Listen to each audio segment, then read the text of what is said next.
CNBC report ਕਰ ਰਿਹਾ ਵੀ ਜਿਹੜਾ ਇੰਡੀਆ ਦਾ ਆਈਟੀ ਸਟਾਕ ਹੈਗੇ ਆ ਉਹ 7% ਸਲੰਪ ਕਰ ਗਿਆ, 7% ਡਾਊਨ ਹੋ ਗਿਆ ਕਿਉਂਕਿ ਐਕਸੈਂਚਰ ਜੋ ਆ ਉਹਨਾਂ ਨੇ ਰੈਵਨਿਊ ਆਊਟਲੁੱਕ ਨੂੰ ਕੱਟ ਕੀਤਾ ਹੈਗਾ। ਜੋ ਕੁਝ ਆਈਟੀ ਇੰਡਸਟਰੀ ਦੇ ਵਿੱਚ ਵਾਪਰ ਰਿਹਾ ਹੈ ਉਹ ਆਪਾਂ ਦੇਖਦੇ ਹੀ ਹਾਂ ਤੇ ਉਹਦਾ ਅਸਰ ਜਿਹੜੀ ਸਰਵਿਸ ਇੰਡਸਟਰੀ ਆਈਟੀ ਦੇ ਵਿੱਚ ਉਹਦੇ ਉੱਤੇ ਬਹੁਤ ਪੈ ਰਿਹਾ ਤੇ ਇੰਡੀਆ ਵਾਲੇ ਸਰਵਿਸ ਦੇ ਵਿੱਚ ਹੀ ਹੈਗੇ ਆ ਬਹੁਤੇ।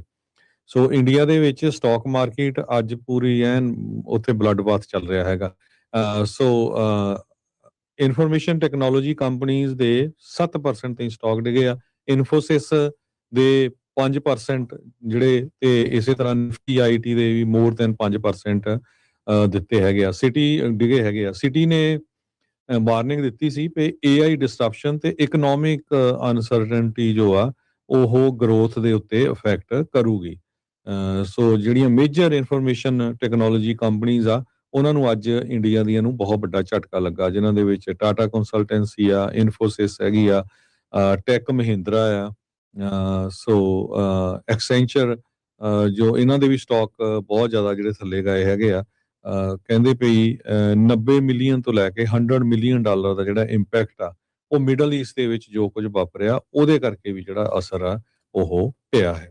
CNBC ਰਿਪੋਰਟ ਕਰ ਰਿਹਾ ਵੀ ਜਿਹੜਾ ਇੰਡੀਆ ਦਾ ਆਈਟੀ ਸਟਾਕ ਹੈਗੇ ਆ ਉਹ 7% ਸਲੰਪ ਕਰ ਗਿਆ, 7% ਡਾਊਨ ਹੋ ਗਿਆ ਕਿਉਂਕਿ ਐਕਸੈਂਚਰ ਜੋ ਆ ਉਹਨਾਂ ਨੇ ਰੈਵਨਿਊ ਆਊਟਲੁੱਕ ਨੂੰ ਕੱਟ ਕੀਤਾ ਹੈਗਾ।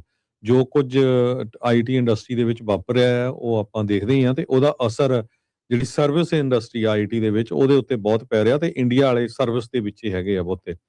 ਸੋ ਇੰਡੀਆ ਦੇ ਵਿੱਚ ਸਟਾਕ ਮਾਰਕੀਟ ਅੱਜ ਪੂਰੀ ਐਨ ਉੱਥੇ ਬਲੱਡ ਬਾਥ ਚੱਲ ਰਿਹਾ ਹੈਗਾ। ਸੋ ਇਨਫੋਰਮੇਸ਼ਨ ਟੈਕਨੋਲੋਜੀ ਕੰਪਨੀਆਂ ਦੇ 7% ਤੇ ਸਟਾਕ ਡਿਗੇ ਆ। ਇਨਫੋਸਿਸ ਦੇ 5% ਜਿਹੜੇ ਤੇ ਇਸੇ ਤਰ੍ਹਾਂ ਨਿਫਟੀ ਆਈਟੀ ਦੇ ਵੀ ਮੋਰ ਦੈਨ 5% ਦਿੱਤੇ ਹੈਗੇ ਆ। ਸਿਟੀ ਡਿਗੇ ਹੈਗੇ ਆ। ਸਿਟੀ ਨੇ ਵਾਰਨਿੰਗ ਦਿੱਤੀ ਸੀ ਕਿ AI ਡਿਸਟਰਪਸ਼ਨ ਤੇ ਇਕਨੋਮਿਕ ਅਨਸਰਟਨਟੀ ਜੋ ਆ ਉਹ ਗਰੋਥ ਦੇ ਉੱਤੇ ਇਫੈਕਟ ਕਰੂਗੀ।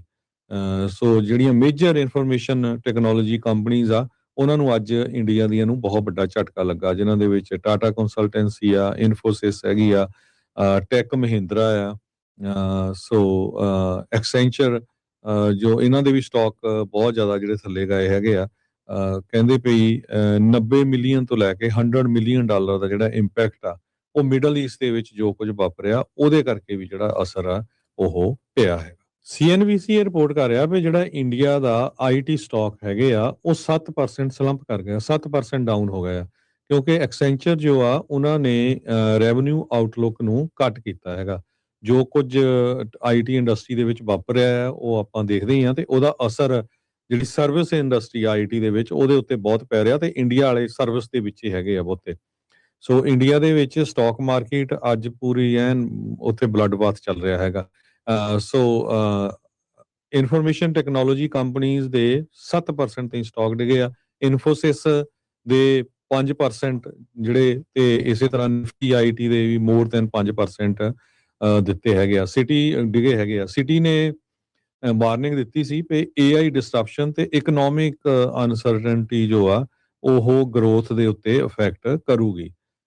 ਸੋ ਜਿਹੜੀਆਂ ਮੇਜਰ ਇਨਫੋਰਮੇਸ਼ਨ ਟੈਕਨੋਲੋਜੀ ਕੰਪਨੀਆਂ ਆ ਉਹਨਾਂ ਨੂੰ ਅੱਜ ਇੰਡੀਆ ਦੀਆਂ ਨੂੰ ਬਹੁਤ ਵੱਡਾ ਝਟਕਾ ਲੱਗਾ, ਜਿਨ੍ਹਾਂ ਦੇ ਵਿੱਚ ਟਾਟਾ ਕੰਸਲਟੈਂਸੀ ਆ, ਇਨਫੋਸਿਸ ਹੈਗੀ ਆ, ਟੈਕ ਮਹਿੰਦਰਾ ਆ, ਸੋ ਐਕਸੈਂਚਰ ਜੋ ਇਹਨਾਂ ਦੇ ਵੀ ਸਟਾਕ ਬਹੁਤ ਜ਼ਿਆਦਾ ਜਿਹੜੇ ਥੱਲੇ ਗਏ ਹੈਗੇ ਆ। ਕਹਿੰਦੇ ਪਈ 90 ਮਿਲੀਅਨ ਤੋਂ ਲੈ ਕੇ $100 ਮਿਲੀਅਨ ਦਾ ਜਿਹੜਾ ਇੰਪੈਕਟ ਆ ਉਹ ਮਿਡਲ ਈਸਟ ਦੇ ਵਿੱਚ ਜੋ ਕੁਝ ਵਾਪਰਿਆ ਉਹਦੇ ਕਰਕੇ ਵੀ ਜਿਹੜਾ ਅਸਰ ਆ ਉਹ ਪਿਆ ਹੈ।